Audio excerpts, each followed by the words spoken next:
আমি খেলুৱাই নাই আপোনালোকে এইটো নিশ্চিন্ত থাকক যে উজনি অসমত আমি অকল এইবাৰ পঞ্চায়ত ইলেকশ্যনটো আমি সিৰিয়াসলি লোৱাই নাই মানে সামগ্ৰিকভাৱে অকল শিৱসাগৰ বিধানসভা সমষ্টিত নহয় সামগ্ৰিকভাৱে গোটেই অসমতে আপোনালোকে দেখিছে আনকি পৰম্পৰাগতভাৱে কংগ্ৰেছৰ দুৰ্গৰূপে খ্যাত আপোনাৰ নাজিৰা দুইজন প্ৰাক্তন মুখ্যমন্ত্ৰীৰ সমষ্টি এজন হিতেশ্বৰ শইকীয়া ডাঙৰীয়াৰ পৰম্পৰাগত সমষ্টি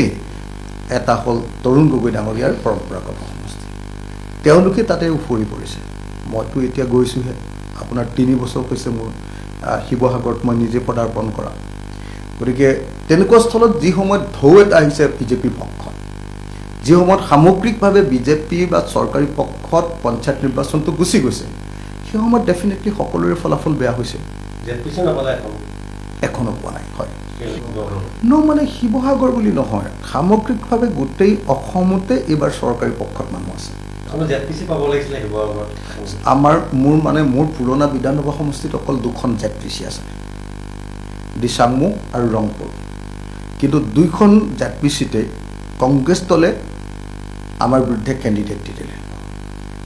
দুইটা জেডপিচিতে গোটেইকেইটা 4টা আছিলে 4টাতে দি দিলে আমাৰ হ্যাঁ 4টা নতুন এলেকাত পৰিছে আমাৰ 4টা আছিলে 4টাতে দি দিলে 5টা আছে মানে যদি আমি পুৰণা আকৌ ডিমৌটো ধৰি লওঁ আগতে শিৱসাগৰত আছিলে 5টা আছিলে 5টাতেই কংগ্ৰেছে দি দিছে গতিকে আমাৰ মাজত ভোটটো ভাগ হৈ গ'ল বিৰোধী দল এনেই এই সময়ত শাসক দলৰ ঢৌ আহিছে সেই সময়ত আকৌ বিৰোধী দলৰ যেতিয়া কেইবাটাও ভাগ হৈ যায় আৰু তেতিয়া ক'ত জিকিব কওক জিকাৰ কোনো প্ৰশ্নই উঠিব নোৱাৰে আমি খেলুৱাই নাই আপোনালোকে এইটো নিশ্চিন্ত থাকক যে উজনি অসমত আমি অকল এইবাৰ পঞ্চায়ত ইলেকশ্যনটো আমি সিৰিয়াসলি লোৱাই নাই মানে সামগ্ৰিকভাৱে অকল শিৱসাগৰ বিধানসভা সমষ্টিত নহয় সামগ্ৰিকভাৱে গোটেই অসমতে আপোনালোকে দেখিছে আনকি পৰম্পৰাগতভাৱে কংগ্ৰেছৰ দুৰ্গৰূপে খ্যাত আপোনাৰ নাজিৰা দুইজন প্ৰাক্তন মুখ্যমন্ত্ৰীৰ সমষ্টি এজন হিতেশ্বৰ শইকীয়া ডাঙৰীয়াৰ পৰম্পৰাগত সমষ্টি এটা হ'ল তৰুণ গগৈ ডাঙৰীয়াৰ পৰম্পৰাগত সমষ্টি তেওঁলোকে তাতে উফৰি পৰিছে মইতো এতিয়া গৈছোহে আপোনাৰ 3 বছৰ হৈছে মোৰ শিৱসাগৰত মই নিজে পদাৰ্পণ কৰা গতিকে তেনেকুৱা স্থলত যি সময়ত ঢৌ এটা আহিছে বিজেপিৰ পক্ষত যি সময়ত সামগ্ৰিকভাৱে বিজেপি বা চৰকাৰী পক্ষত পঞ্চায়ত নিৰ্বাচনটো গুচি গৈছে সেই সময়ত ডেফিনেটলি সকলোৰে ফলাফল বেয়া হৈছে এখনো পোৱা নাই হয় মানে শিৱসাগৰ বুলি নহয় সামগ্ৰিকভাৱে গোটেই অসমতে এইবাৰ চৰকাৰী পক্ষত মানুহ আছে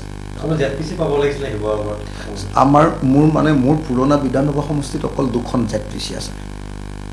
দিচাংমু আৰু ৰংপুৰ কিন্তু 2খন জেডপিচিতে কংগ্ৰেছ দলে আমাৰ বিৰুদ্ধে কেণ্ডিডেট দি দিলে দুইটা জেডপিচিতে গোটেইকেইটা 4টা আছিলে 4টাতে দি দিলে আমাৰ হ্যাঁ 4টা নতুন এলেকাত পৰিছে আমাৰ 4টা আছিলে 4টাতে দি দিলে 5টা আছে মানে যদি আমি পুৰণা আকৌ ডিমৌটো ধৰি লওঁ আগতে শিৱসাগৰত আছিলে 5টা আছিলে 5টাতেই কংগ্ৰেছে দি দিছে গতিকে আমাৰ মাজত ভোটটো ভাগ হৈ গ'ল বিৰোধী দল এনেই এই সময়ত শাসক দলৰ ঢৌ আহিছে সেই সময়ত আকৌ বিৰোধী দলৰ যেতিয়া কেইবাটাও ভাগ হৈ যায় আৰু তেতিয়া ক'ত জিকিব কওক জিকাৰ কোনো প্ৰশ্নই উঠিব